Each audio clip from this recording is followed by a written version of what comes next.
Hola, muy buenas tardes a todos. A nombre de Olaf de Yacle les doy la más cordial bienvenida a este webinar que sin lugar a dudas nos abrirá nuevas perspectivas en el manejo de la pandemia de COVID-19. El día de hoy tengo el gusto de presentarles a la bióloga Violeta Cassandra Vera Cuevas, quien nos va a guiar sobre un tema de mucha actualidad hoy en día que sin lugar a dudas abrirá nuevas formas de abordar la pandemia de COVID-19. Les voy a platicar un poquito acerca de Cassandra. Cassandra es egresada del Instituto de Biotecnología de la Universidad Autónoma de Nuevo León. Tiene posgrado en ciencias y he participado ya en varias publicaciones, ponencias sobre la aplicación de la secuenciación masiva en múltiples campos de estudio y en la práctica clínica. Adicionalmente, Cassandra tiene varios cursos y certificaciones como instructora en el tema de secuenciación de COVID-19. El día de hoy, para este webinar, vamos a hacer una presentación. Cassandra nos va a dar una presentación y posteriormente vamos a abrir una sesión de preguntas y respuestas. Por lo tanto, todos los participantes, en el momento que ustedes lo deseen, pueden poner preguntas o comentarios en la sección marcada como Q&A de la plataforma y al final estaremos dando respuesta a cada una de ellas. Sin más, le doy la bienvenida y cedo el foro al especialista técnico molecular Cassandra Vera, quien el día de hoy nos hablará sobre la detección de variantes SARS-CoV-2 mediante la secuenciación Illumina, una nueva herramienta en el manejo de la pandemia. Cassandra, bienvenida. Hola, muchísimas gracias, Verónica. Pues bueno, bienvenidos a todos. El día de hoy nos reunimos para hablar aquí sobre las variantes. Voy a apagar mi cámara para que no tengamos problemas a la hora de estar que me estén escuchando y bueno, pues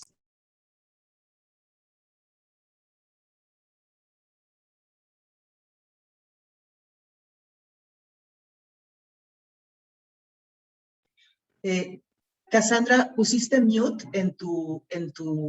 Perdón, ya. No te preocupes. Lo siento, perdón.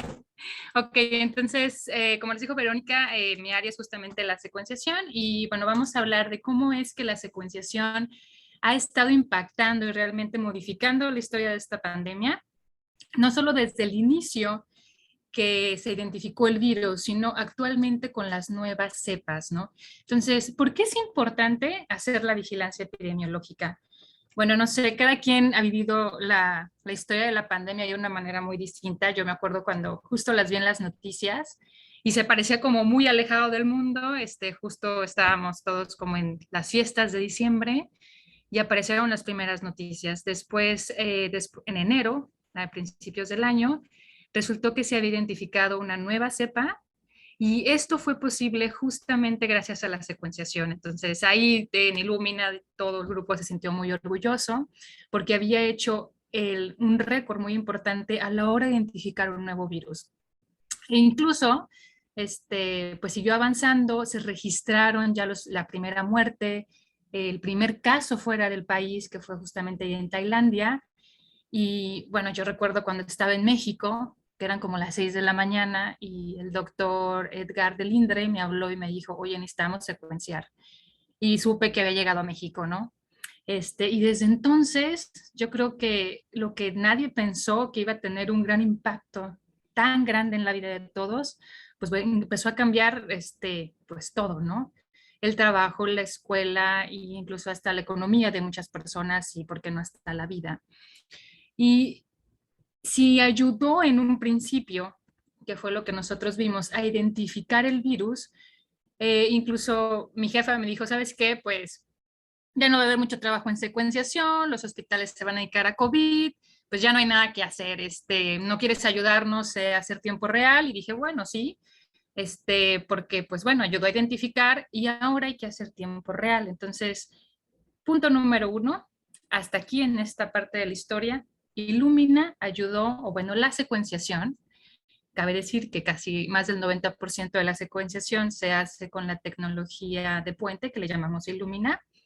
Fin del espacio publicitario. Ahí está. Y después se empezó a hacer el diagnóstico, que es la siguiente diapositiva, con tiempo real.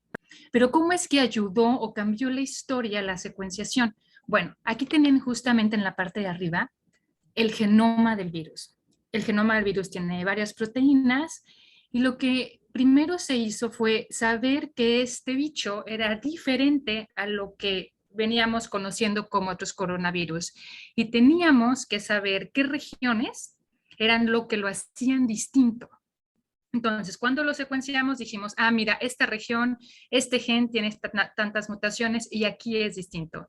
Entonces, el hecho de conocerlo les permitió a los investigadores desarrollar pruebas que específicamente iban a amplificar esas regiones que hacían particular al virus para poder identificarlo después por medio de pruebas de PCR. Entonces, distintas casas comerciales empezaron a desarrollar estas pruebas, algunas en un gen, otras en otro, y dijeron, bueno, aquí lo estamos identificando. Y bueno, aquí fue mucho tiempo, se empezaron muchas casas, incluso afortunadamente el tiempo real empezó a bajar de precio, y entonces casi todo el mundo se empezó a dedicar al tiempo real, y esto pasó por mucho tiempo.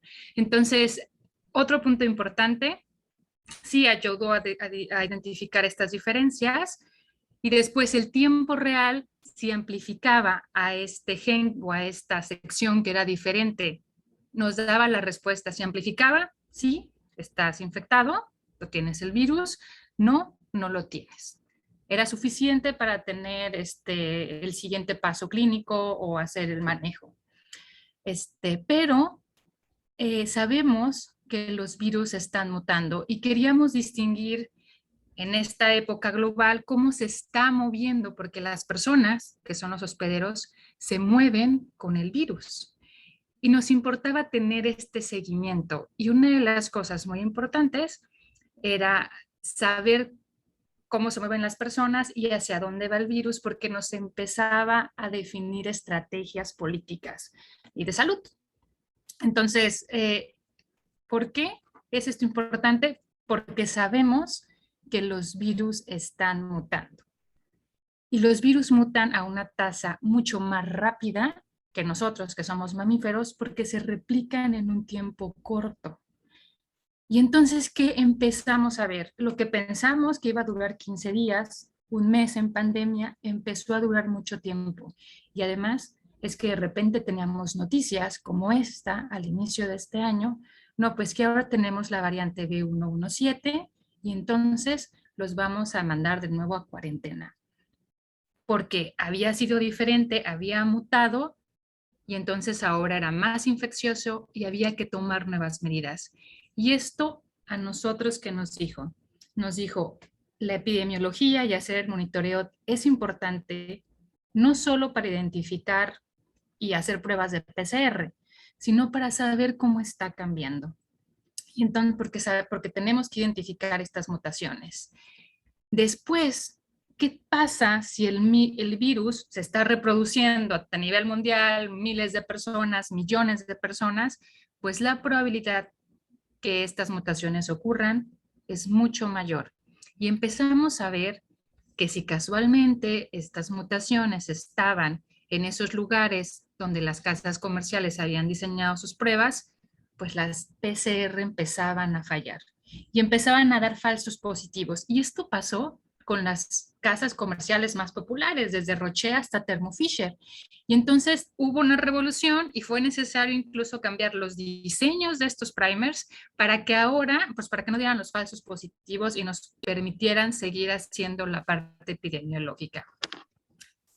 Después de eso, esto fue a inicios del año, cuando fue la variante B117, después empezamos a ver nuevas oleadas y esto incluyó, por ejemplo, no solamente la variante británica empezó a expandirse por el mundo, la vimos aquí en México con los primeros casos y entonces, y esto pasó desde antes, empezó a ser necesario hacer vigilancia epidemiológica para estrategias, no sé si alguien viajó últimamente, que nos pedían las pruebas de PCR al inicio y este estudio, por ejemplo, nos habla de que hacer un cuestionario, eso es lo que dice el estudio, yo no digo nada, hacer un cuestionario de si tenías o no síntomas no es suficiente para detectar a todos los casos positivos. Existen aproximadamente el el 3%, 21 de 1000 pruebas, que son positivos y no reportan ningún síntoma.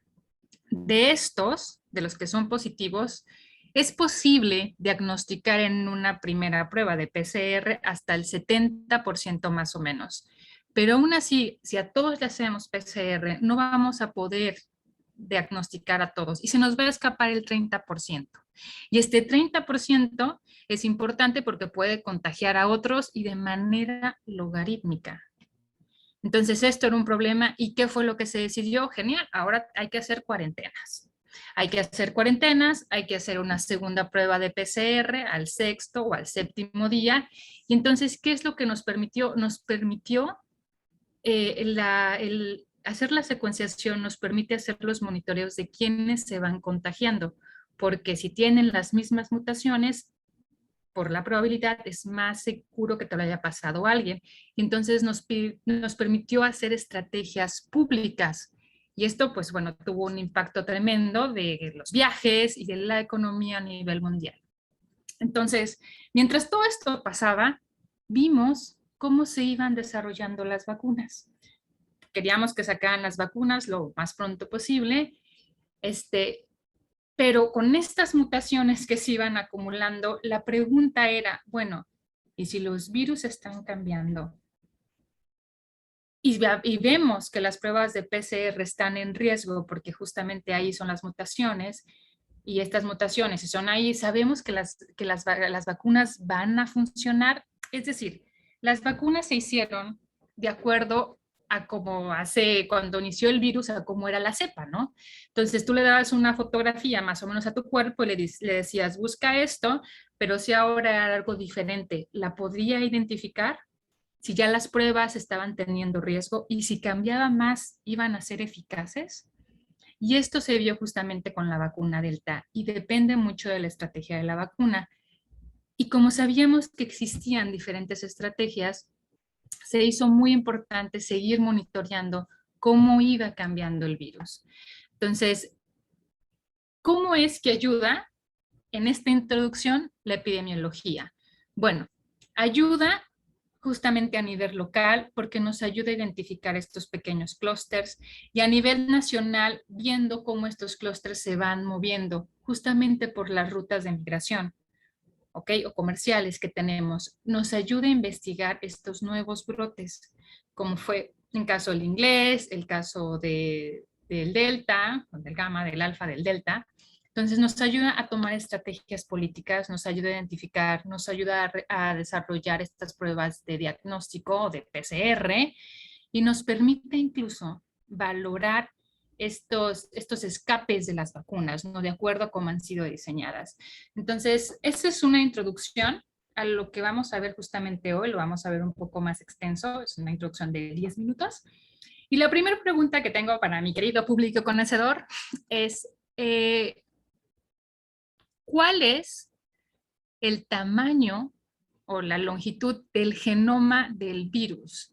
Entonces, si no me falla, en este momento deben estar viendo una pregunta y lo que vamos a ver es que tanto saben, la pregunta es, ¿cuál es el tamaño del genoma del virus? Okay, les voy a dar tiempo. ¿Saben? Son 5 millones, 30,000 pares de bases, 3 billones, 50,000 pares de bases.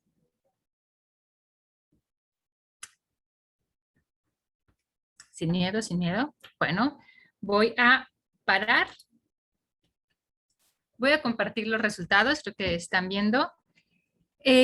Algunos piensan que 5 millones, y puse 5 millones porque es el tamaño de una bacteria en promedio. El virus tiene 30,000 pares de bases. Y la siguiente pregunta que les voy a hacer, porque es muy importante para las PCRs y los que están un poco familiarizados ya deben saber esta pregunta. Y, ok, voy a parar esto. Y la siguiente pregunta, que ya la vieron por ahí si pusieron atención, es ¿cuántos genes tiene el virus?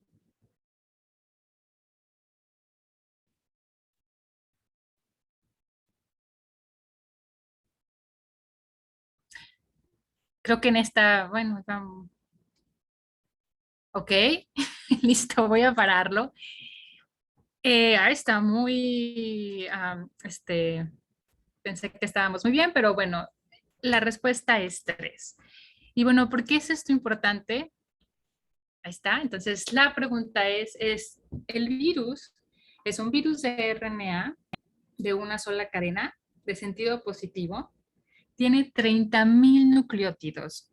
Estos 30.000 nucleótidos codifican para 11 genes, aunque es muy popular que nosotros veamos diferentes pruebas que la mayoría están a Spike, amplifican Spike, NS, tiene un total de 11 regiones, 11 genes. Y bueno, esto no, es conocimiento general y ahorita vamos a ver un poco más de estos genes.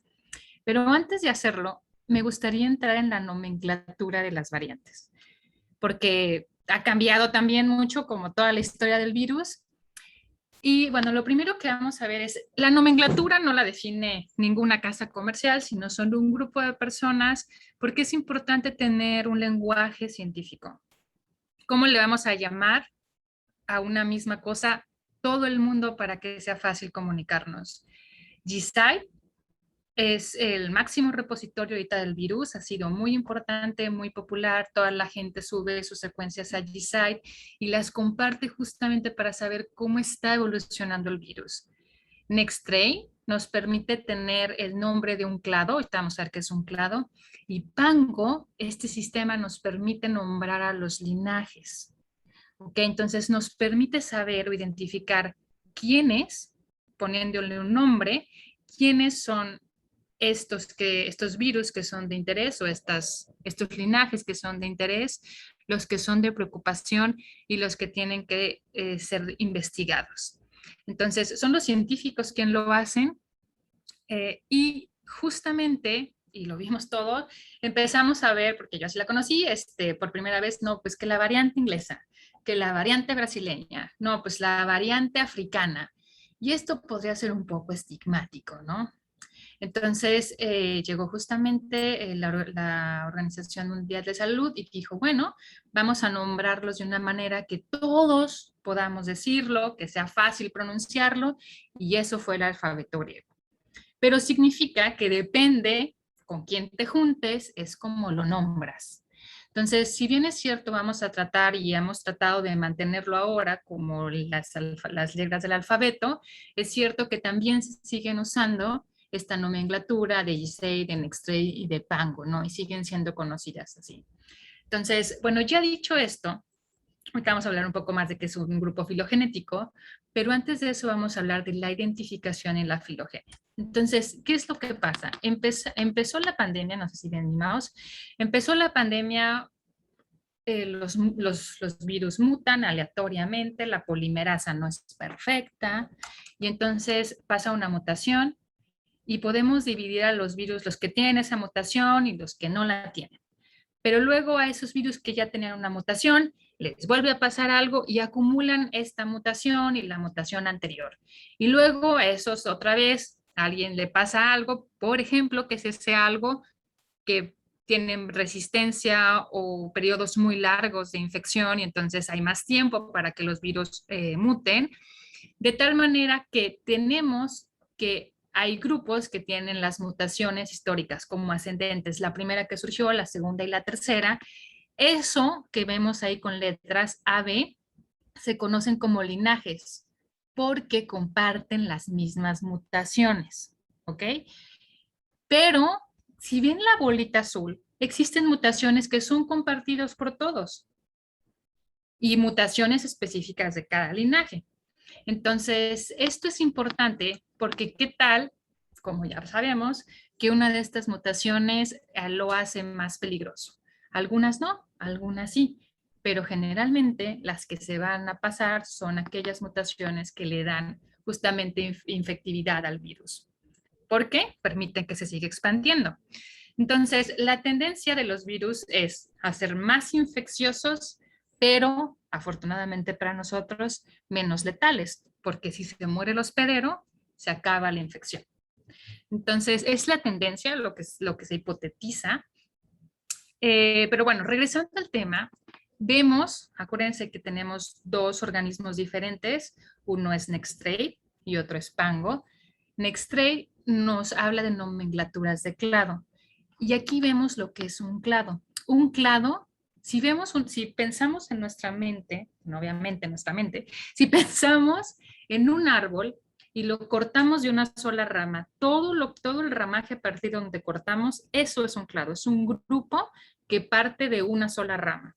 Puede ser muy grande o puede ser muy pequeño, pero un grupo de ramitas que tienen un solo origen sería justamente un clado.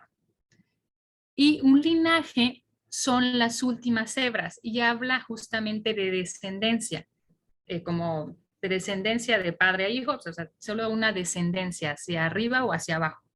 Entonces, ¿por qué tenemos dos cosas distintas? Realmente esto es más un problema científico de cómo cada quien decide nombrar a especies, pero lo que sí tenemos es que los clados, es una convención, ya dijimos que los nombran Nexttrade y G-Site, y la diferencia entre clado es que por regla, que sea por regla científica, tiene que ser el 20% de las cepas que hay circulando, tienen que tener esta diferencia. Si solamente son 3% de las cepas, no podemos decir que haya un clado mayor. Entonces, un clado, o sea, tiene que 20% de las cepas que estén circulando en ese momento tienen que tener esas mutaciones en común. Y se nombran por año, al menos en el caso de Nexttrade. Por ejemplo, 19 pertenece al clado que salió en el 2019. Después en el 20, pues empezamos con 20, que es del año, y luego la letra. 20B, 20C, y a cada uno le pertenece un linaje porque puede tener su mismo linaje. Entonces, ¿cuál es la diferencia de nuevo? Cuando hablamos de clados, hablamos de grupos de cepas que comparten mutaciones, ¿ok? Y nos habla de la diversidad genética. Mientras los linajes, que son solamente las últimas ramitas, corresponden a los brotes y no tienen que tener el 20% de toda la población. Habrá algunos que los tengan, pero otros no. Lo importante es lo siguiente. A veces, bueno, no a veces, cada clado le pertenece a un linaje específico. Por ejemplo, si hablamos justamente de la variante alfa, que es la B117, si nos vamos aquí, pues sí, pertenece al 20I, que es el año 20 donde salió, y la diversidad I, o sea, el grupo I que se hizo. Entonces, cada uno pertenece o sea, tiene su linaje, tiene su clado y tiene su alfabeta griega, su letra griega. Entonces, cuando vemos estos árboles, ven una letra que se llama 1 SNP. Entre más alejados significa que son más diferentes genéticamente. Entonces, estas ramitas nos hablan de qué tan diferentes son y cómo se agrupan. Y ojo, no significa que todas las cepas B117 van a ser exactamente iguales. No, claro que no, pero sí van a tener mutaciones que son características de esa cepa.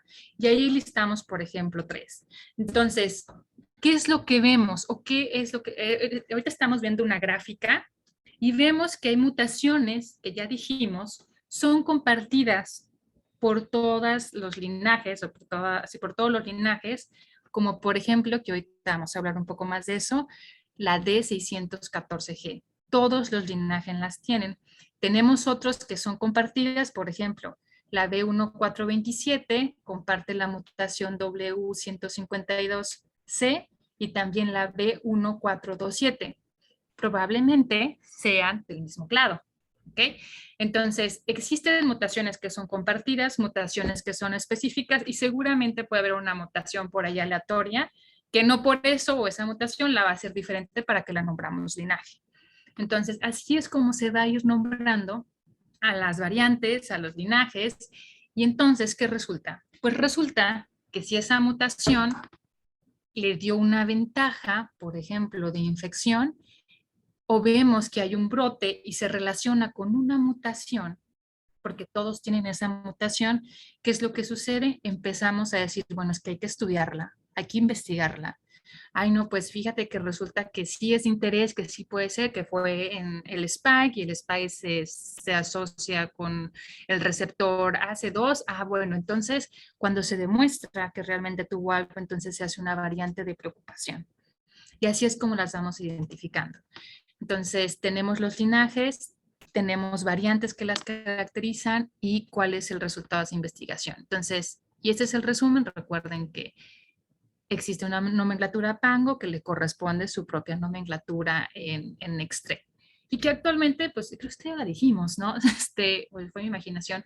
Ah, no, les mencioné que actualmente la Organización Mundial de Salud las nombra de acuerdo al alfabeto griego porque es más fácil justamente poder recordarlas y que no hace distinción a nadie en específico. Entonces, de nuevo, este es el resumen. Tenemos cómo las nombra, cómo se nombran actualmente por el alfabeto griego, que es el que tratamos de respetar. Después, si hablamos de linajes, de las últimas ramitas, que el sistema los está a cargo de Pango, cómo las identifica, qué clado les correspondía, por ejemplo, en G-Site. Por ejemplo, vemos clados ahí compartidos en linajes que son distintos. Y también vemos cuándo se documentaron o dónde fue donde se empezó a originar el brote. Entonces, esto es para que no se confundan. Sí, puede ser que no se confundan que a veces las nombren 20i o si a veces sí la inglesa o una letra del alfabeto. Es exactamente lo mismo. Esto lo voy a pasar realmente muy rápido, pero es justamente la clasificación de las variantes de interés y la comparación. Entonces, por ejemplo, tenemos a la inglesa, ya hablamos de esta inglesa, cuáles son las mutaciones que la caracterizan. Puede tener hasta 27 cambios nucleotídicos, no solamente los que están ahí, cuándo se reportó, cuándo fue de interés, actualmente cuál es el estado, cuántos son los casos reportados, incluso cuántas secuencias hay publicadas, si ven en GSite. Entonces, de cada una se va registrando una historia. Yo creo que este es un paso muy importante porque, bueno, no soy investigadora desde hace miles de años, pero sí hay una gran información compartida y a todos nos interesa justamente saber y comparar qué es lo que se tiene. Entonces, estas redes o estos sistemas como GSite, como Nextclaim, como Pango, el hecho que tú puedas entrar a internet y saber y poder ver lo de todos los demás definitivamente nos da muchas ventajas a nivel de investigación y a nivel pues, de avances en la parte de salud pública, ¿no? Entonces, las nomenclaturas, las variantes de interés, pues aquí tenemos también todas las listas y cuáles son las mutaciones. No me interesa entrar en detalle en cada una de ellas, pero bueno, que sepan que están y que están caracterizadas y que todo el mundo puede tener acceso y subir las secuencias y todo, hay toda una escuela y un sistema atrás de ello. Entonces, ya que vimos por qué importa la epidemiología, cómo es que la secuenciación nos ayuda a identificar, a gestionar las pruebas de PCR. Después les hablo un poco de las nuevas variantes, cómo se nombran las variantes. Pues vamos a entrar lo que a muchos hemos escuchado por ahí, ¿no? Sobre las vacunas. No les cuento que tengo una maestra de yoga y me dijo, pues es que no me voy a vacunar porque están cambiando las cepas y entonces ya no son efectivas y mejor no me vacuno porque quién sabe qué vaya a pasar, ¿no? Entonces la información por ahí se mezcla, no sé cómo, por todos los medios, pero bueno, lo que sí es importante es monitorearla y vamos a ver qué es lo que realmente está pasando, pero bueno, seguro que ustedes saben más que yo de eso, pero más que qué está pasando es cómo la secuenciación, que es el tema de hoy, la secuenciación está relacionada con estas variantes y cómo está ayudando justamente a probar lo que son las vacunas. ¿Se acuerdan que lo vimos desde hace algunas diapositivas, que puede haber una mutación que todas las variantes tengan? Y lo vimos también en la diapositiva pasada. Bueno, pues la primera variante por ahí que impresionó bastante fue justamente la que vemos aquí, es la D614G. ¿Y qué fue lo que pasó? Nos vamos a enfocar en esta gráfica de transmisión y lo que vimos es que todos todas las secuencias de los virus se caracterizaban porque tenían esta variante que era la D614. Y de repente por ahí en febrero se ve que hay una mutación en esta posición y a partir de febrero, rápidamente ganó esta mutación interés y de repente en todas las secuencias esta era la mutación que, que estaba presente. Entonces, la pregunta es, ¿qué tiene esta mutación que es presente o que está presente en todas las secuencias? Y bueno, se comenzó a hacer una variante de interés y después se descubrió y se tiene evidencia de que esta mutación le da, es que está en el gen Spike, hace una alteración justamente al dominio del receptor de la célula y hace que sea más infecciosa. Si es más infecciosa, se transmite a más personas y esto es logarítmico y por supuesto que de repente lo va a tener pues todo el mundo, ¿no? Está hablando generalizado. Esto mismo pasó, lo vimos, que cómo estaban cambiando los linajes, no solo a nivel de una variante, sino a nivel de linajes. Entonces, lo que estamos sabiendo aquí es un artículo que habla de cómo afecta la vacuna fue en Brasil. Y lo que estamos viendo es en enero, sí es enero, perdón, sí en octubre, noviembre, diciembre, veíamos que había muchas variantes. Entonces, que sí, la variante predominante, de hecho, era la B1128. Después, un mes después, de repente vimos que la variante predominante, pues era la P2. Y la P2 fue incluso la variante característica de Brasil. Solamente había un 9.7% que era la variante P1. No pasó, bueno, un mes, marzo, abril, y de repente esa variante, esas mutaciones características de la variante P1, que antes era el 9.7, ahora era el 96.4% de la población. Entonces, ¿qué es lo que estamos viendo? Esto es literalmente cómo se hace un brote, como todo se caracteriza por tener una variante y como lo que pasó aquí, pues se hace muy infecciosa. Y entonces, ¿qué fue lo que pasó en la mente de todos? Bueno, es que es muy importante estar caracterizando cómo van cambiando o qué mutaciones le dan ciertas características al virus para que de repente se haga más infeccioso, para que cierta variante domine la población. ¿Qué es lo que está pasando ahí? Entonces, un día me llegaron y me dijeron, no, ya sabes qué, ya no te dediques a PCR porque ahora hay que secuenciar. Y es que el INDRE tiene que secuenciar, es que el INEGEN tiene que secuenciar, es que sí estaba secuenciando el INER, sí el IBT, pero es que ahora no solamente ellos tienen que secuenciar, es muy importante que estemos monitoreando todos los cambios que ocurren en la secuencia, porque no solamente debe impactar, ya olvídense del diagnóstico de pruebas, que sigue siendo muy importante, pero ahora a la parte de las vacunas, que es lo que sigue. Entonces, se hizo muy importante estar monitoreando estas mutaciones, porque también como esta, llegó la mutación también en el gen Spike, la N440K, y era asociada justamente a cómo respondían los anticuerpos monoclonales. Y esto está literalmente relacionado con el virus. Y antes, pues por si me escucha mi mamá, vamos a ver vamos a dejarnos a las clases literalmente de preparatoria y vamos a explicar qué es esta variante. Entonces, si les estoy diciendo, por ejemplo, en este caso del artículo anterior, que hay una nueva variante, la N440K, bueno, es que la N nos tienen que hacer referencia a un gen. Y en este caso está en la proteína Spike. N significa un aminoácido y K significa el aminoácido por el que ha sido sustituido.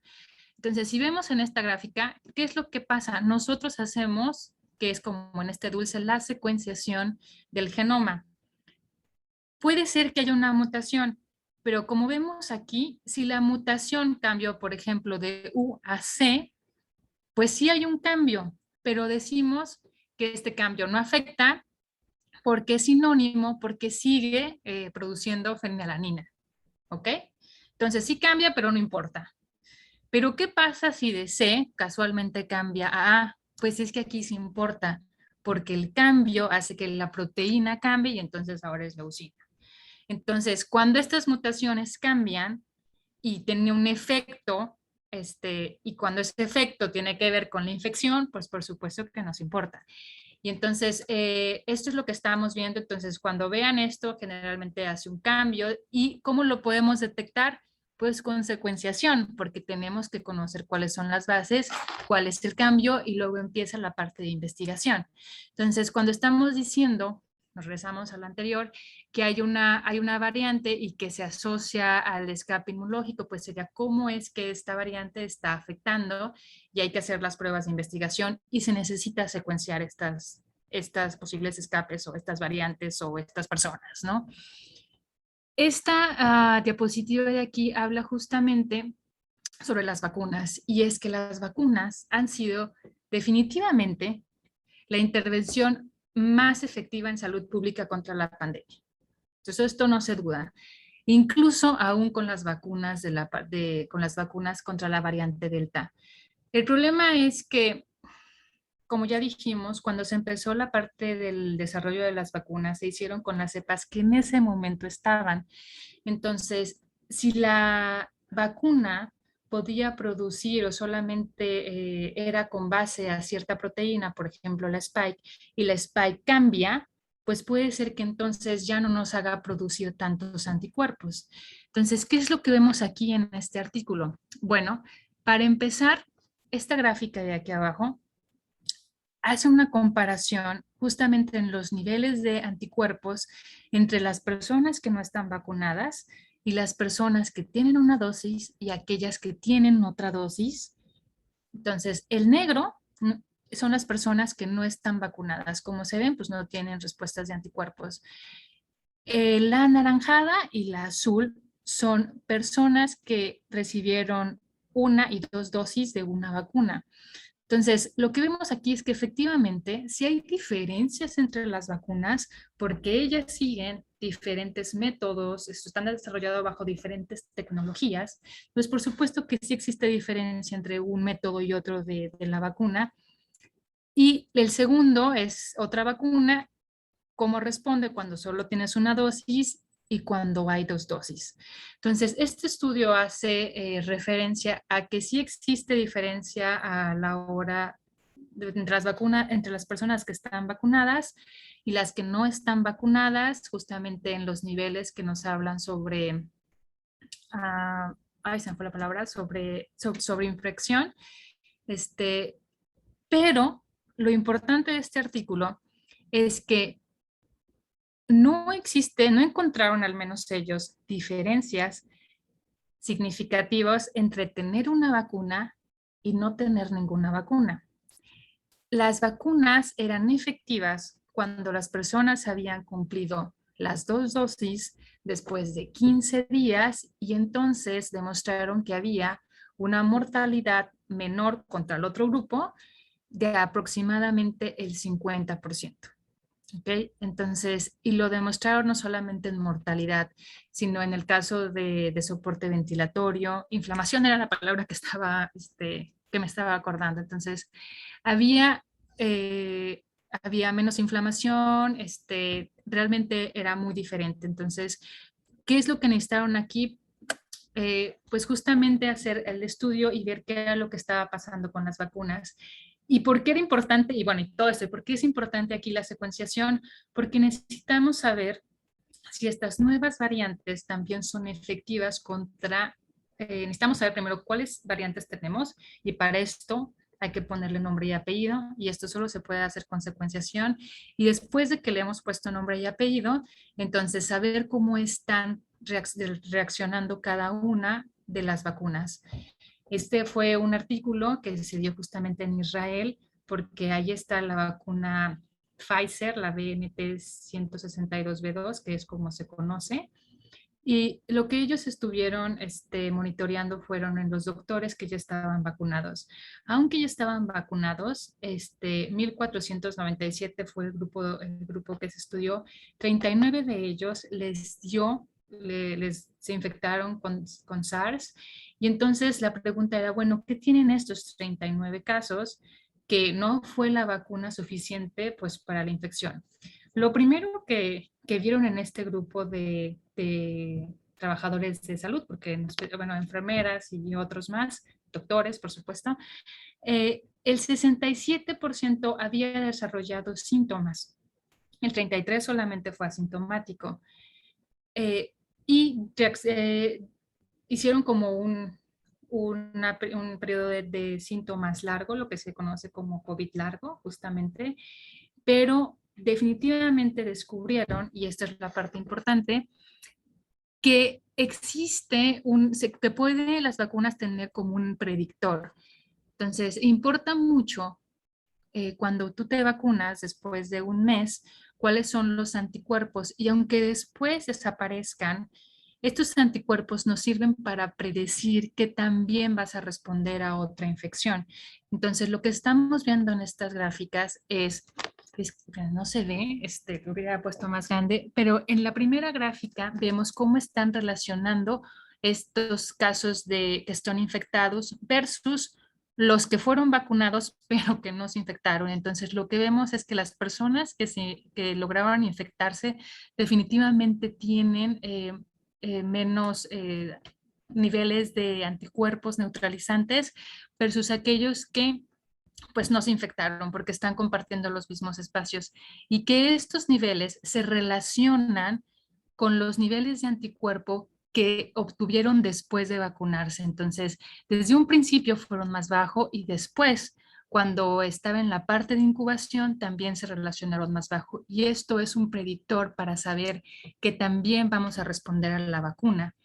Después de eso, también relacionaron que el CT, que ya lo sabemos, el CT está relacionado con el virus, con la carga viral.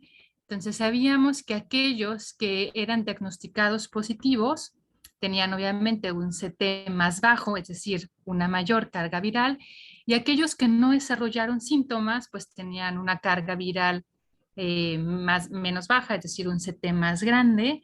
Entonces sabemos que también esto está correlacionado. Y para esto identificaron si había una diferencia entre si estos médicos les había dado porque había sido una cepa especial la que les había pegado, ¿no? Pero no fue así y para eso se tuvo que hacer secuenciación. Se identificó que los médicos, tanto como la población en general, tenían las mismas proporciones de variantes. Entonces, no es cierto, hasta ese estudio, no es cierto que las nuevas variantes no están relacionando contra las vacunas. Sin embargo, sí es cierto que algunas responden mejor que otras, pero no en el caso de mortalidad, porque se ha visto el mismo efecto. Y esto me pareció muy interesante porque esto es una noticia literalmente de México, la saqué de ayer del Economista, y lo que hemos visto es que importa que las personas tengan esquemas de vacunación completos. Y en nuestro caso en México estamos por los 21 millones. De lo contrario, pues hemos visto que no es tan efectivo. Finalmente, ya lo hemos visto en la parte de India, tenemos la variante Delta y sabemos que hubo una segunda ola. Y este estudio lo que hizo es estudiar a personas que habían sido vacunadas. De las personas que habían sido vacunadas, en este caso, el 9.8 de las personas requirió hospitalización, pero solamente se observó fatalidad, es decir, que llevó a la muerte, ya lo saben, al 0.4%. ¿Cuál es el resumen? Por supuesto, depende de la estrategia, no significa que se van a morir, sino que hay que seguir haciendo desarrollo, por supuesto, de las vacunas para tratar de encontrar mejores esquemas, pero pero se vio que aún así disminuía bastante el porcentaje de los infectados y aún así de la mortalidad, independientemente de la vacuna, ¿no? Y nos ayuda también la parte de secuenciación, porque no solo nos ayuda a saber cuáles cepas y monitorearlas, sino incluso cuáles son las mutaciones y poder investigar más de cómo estas mutaciones están afectando a la parte del sistema inmune y a la salud pública. Entonces, ¿requerimos más secuenciación? Por supuesto que sí, porque nos interesa detectar las variantes de preocupación, de interés, hacer investigación. Se está democratizando la secuenciación, tenemos laboratorios pequeños en México que lo están haciendo. Desde MySeq, al inicio solamente era para Novasics. En México tenemos 2 y ninguno se dedica a la, bueno, sí, el del TEC de Monterrey se dedica a la parte de investigación, aún no está metido completamente en la parte clínica, pero son muy pocos, ¿no? 2, creo que en alguna ciudad de California hay el triple, ¿no? Entonces, pero sí tenemos muchos equipos MySix, muchos equipos iSix, tenemos gente preparada que puede hacerlo, entonces la idea es democratizarlo y actualmente pues tenemos un grupo de laboratorios, gente preparada que está secuenciando las variantes de interés y pues sí, ¿no? Para ayudarnos a monitorear cómo está evolucionando el virus. Entonces ya como un espacio muy pequeño publicitario, pues sí es cierto que podemos secuenciar el virus, pero tenemos otras soluciones que también nos ayudan.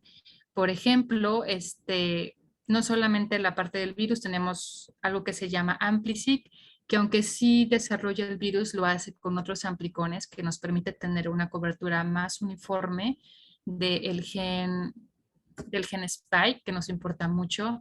No solamente podemos diagnosticar el virus, sino otras coinfecciones que pueden estar presentes y saber incluso la parte de resistencia, que es el siguiente que les voy a presentar. Entonces, nos permiten saber otros patógenos, otros virus, otras bacterias.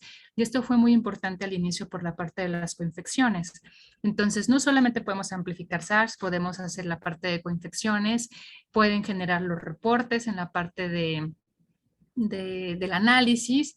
Y el COVID, que es de hecho el más popular actualmente, lo están usando en todo el mundo, si bien es cierto, funciona para equipos muy grandes y hace hasta 3,000 secuenciaciones, hasta 3,000 muestras en una sola corrida, pero bueno, lo estamos democratizando para que sean corridas más pequeñas que nos permitan tener respuestas más cortas, sobre todo a nivel clínico.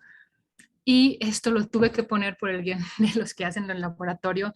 No solamente es llegar y poner la muestra de sangre, por supuesto que no. Aproximadamente hacer una librería puede durarte más de un día, incluso 2 días, depende de qué tan hábil seas. Y aunque una secuenciación puede ser corta, cuando estoy hablando de corta 6 horas, también puede ser de más de un día. Entonces es un trabajo extenuante. También la parte de análisis, hay que subir todos estos datos que son miles de millones de pares de bases de muchas personas para hacer los análisis y saber cuáles son las cepas. Ahora es muy fácil. Tenemos aplicaciones en la nube que lo hacen. Ella se llama COVID-Seq Lineage y te da esta clase de reportes que, como ven, ya viene el taxón, el linaje, te dan el clado, cuál es la cobertura de tus amplicones, te permiten comunicarte con las plataformas de Nextclaim, te dan estos árboles para ver cómo es la filogenia. Entonces, sí, actualmente la verdad está bastante avanzado.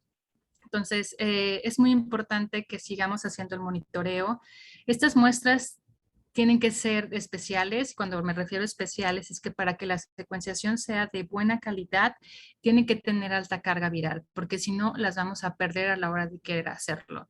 Entonces, tienen que tener buena carga viral, tenemos que tener, pues, de preferencia la secuenciación completa, que esto es tiempo y dinero, y tenemos que tener alguna experiencia bioinformática a la hora de querer analizar, pero créanme que ya es tan fácil como presionar un botón y diga, bueno, analízame esta secuencia y les da los reportes. Esto ha tenido un impacto grandísimo a la hora de la parte de la investigación, ¿no? Porque es muy difícil tener a alguien en el laboratorio que sepa tomar la muestra, sepa pipetear, sepa analizar, sepa hacer reportes, o sea, no podemos hacer todo. Entonces, por supuesto que nos han ayudado mucho. Los análisis incluso ahorita son gratis en la parte de Illumina. Y esto me encanta porque me siento muy orgullosa. México ocupa el segundo lugar de secuencias publicadas en GSite. Tenemos en los últimos 3 meses más de 9,000. Por eso es importante seguir secuenciando. Aproximadamente el 1% de los casos son secuenciados, que ahí esto ya no puede ser tan comparable, pero somos el país que más secuenciado a nivel Latinoamérica en los últimos 3 meses. Y bueno, lo queremos seguir haciendo, por eso estamos haciendo estas pláticas de difusión. Y bueno, para que sepan la importancia de la secuenciación. Y bueno, no sé, abro el foro para preguntas. Muchísimas gracias, Cassandra. Tenemos algunas preguntas por parte de nuestro público.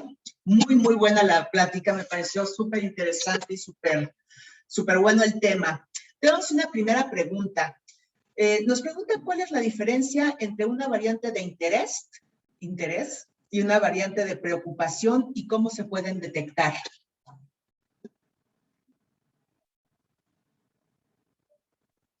Sí, ponemos le quitamos el mute. Ay, perdónenme. Bueno, perdón. Esto lo designan más los investigadores, pero acuérdense que cuando lo secuenciamos y caracterizamos que hay una variante puntual de interés, que se caracteriza por estar en la mayoría de las poblaciones o en la mayoría de los enfermos, o que de repente hubo una oleada de enfermos, lo que queremos es saber qué tienen en común todos estos enfermos. Y entonces decimos, mira, todos ellos se caracterizan por tener esta mutación que antes no estaba y se convierte en interés. Pero no sabemos qué es lo que hace esa mutación. Entonces después, bueno, pues es en la proteína Spike y Spike se encarga de receptores. Entonces sí puede ser, se convierte en interés. Cuando se demuestra que realmente en pruebas clínicas o en ensayos clínicos, que realmente tiene una importancia a nivel de infeccioso, a nivel de salud pública básicamente, entonces se convierte en una variante de preocupación.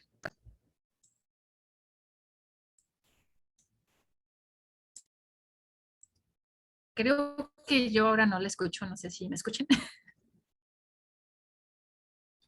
Es correcto, ahora fui yo la que... Gracias. Priscila Orduña nos está preguntando, dice, ¿hay estudios publicados sobre el seguimiento de las variantes en México, tanto a nivel nacional como estatal? Sería muy interesante saber si hay diferencias en las zonas turísticas. Yo conozco varios grupos que están haciendo ahorita justamente las publicaciones. Recuerden que esto fue relativamente reciente, pero por supuesto, o sea, la primera cepa que no solamente la secuencia Lindre, sino un grupo de institutos nacionales en México. El IBT sigue haciendo las publicaciones, hay hospitales y muchas universidades que están involucradas en esto. No sé si se acuerdan de la diapositiva, o sea, las variantes se mueven tan rápido como en un mes. Entonces, sí es cierto, se está haciendo el seguimiento. Existen, como les dije, más de 9,000 secuencias ya reportadas en México. Por supuesto que se pueden hacer, y no solamente eso, sino son públicas. ¿Qué es lo que hacen los que secuencian? Las secuencian y las suben. Y están públicas. Cualquiera puede hacer la investigación, las comparaciones, existen los datos clínicos. Y ellos nada más dicen, bueno, yo te la publico y cada quien puede hacer uso de ellas, haciendo la referencia. Entonces, sí existen publicaciones, por supuesto. Buenísimo, muchas gracias, Cassandra. También nos preguntan, ¿las nuevas variantes presentan alguna dificultad para el diagnóstico mediante pruebas de PCR o antígeno, es decir, falsos negativos? Ok, bueno, ya vimos en la historia que sí, definitivamente, yo creo que la más famosa fue la de Thermo Fisher, que incluso tuvo que cambiar su diseño, y lo va a seguir haciendo, o sea, van a ver, estamos esperando que haya nuevas mutaciones que justamente cambien que estos primers se unan y por lo tanto que amplifiquen. Por eso es importante hacer la secuenciación, porque queremos saber dónde están las mutaciones y cuáles son los falsos positivos que pueden dar. Pero recuerden, en general, ¿qué es lo que tienen las PCRs? No tienen un target. O sea, no solo amplifican el gen E, sino amplifican el gen E, el gen S, el gen RDPRD, entonces amplifican diferentes genes y tienen como sus propias normas. O sea, aunque te amplifique uno de 3, tú das el diagnóstico como positivo. Y bueno, también ya estamos viendo otras historias de cuándo se tomó, en qué parte de la infección. Pero ya lo vimos en la historia, es posible que lo sigamos viendo. Y bueno, esto es porque son primers específicos. Si hablamos de antígenos, son otra cosa. Entonces, quiero decir, acuérdense que los primers son regiones muy, muy, muy pequeñitas, o sea, son tres de los 200 que puede haber en secuenciación. Pero en el caso de antígeno no estás amplificando una región donde una mutación te pueda variar, al menos que esté el diseño muy particular, pero no, ya son mucho más grandes. Entonces, antígenos es un poco más complicado, en PCR sí, pero generalmente tenemos 3 amplificaciones, entonces se va moviendo muy rápido. Sí puede ser, pero tenemos varios puntos de control, ¿no? Muy bien, nos están preguntando, Cassandra, ¿hay ya un directorio de cantidad de las diferentes variantes? Un tantito. Okay. De las diferentes variantes en México. acuérdense que se pueden meter y pueden hacer una cuenta, es totalmente gratis en G-Site. Y en G-Site pueden filtrar las cepas, pueden filtrar lo que se ha secuenciado en México y las que se han reportado en México, cuáles son las variantes, dónde fue, qué edad, en qué pacientes, o sea, esto es público, entonces cualquiera puede pasar y hacer sus análisis y ver cómo se están monitoreando, no solo en México, a nivel mundial. Nos preguntan también, ¿qué utilidad en la práctica clínica tienen ahora estas pruebas? Muy buena pregunta. Yo estaba con mi jefa y les dije, bueno, no sé qué les voy a decir a los médicos porque esto no es que te dé un nuevo fármaco, porque ni siquiera apenas acaban de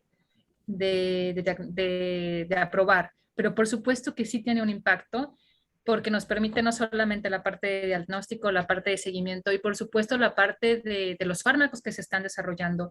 Al igual que pasaron con las vacunas, al igual que pasó con la PCR, lo mismo vamos a ver en los fármacos. Entonces, lo que sigue es seguir monitoreando y ver cómo están justamente reaccionando estos fármacos, ¿no?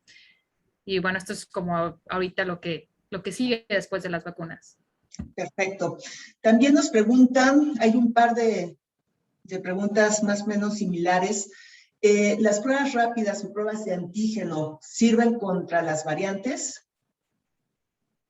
No contra, pero sí con las variantes, perdón. Ok. Sí, sí sirven con las variantes. De hecho, fue una pregunta que muchos hicieron.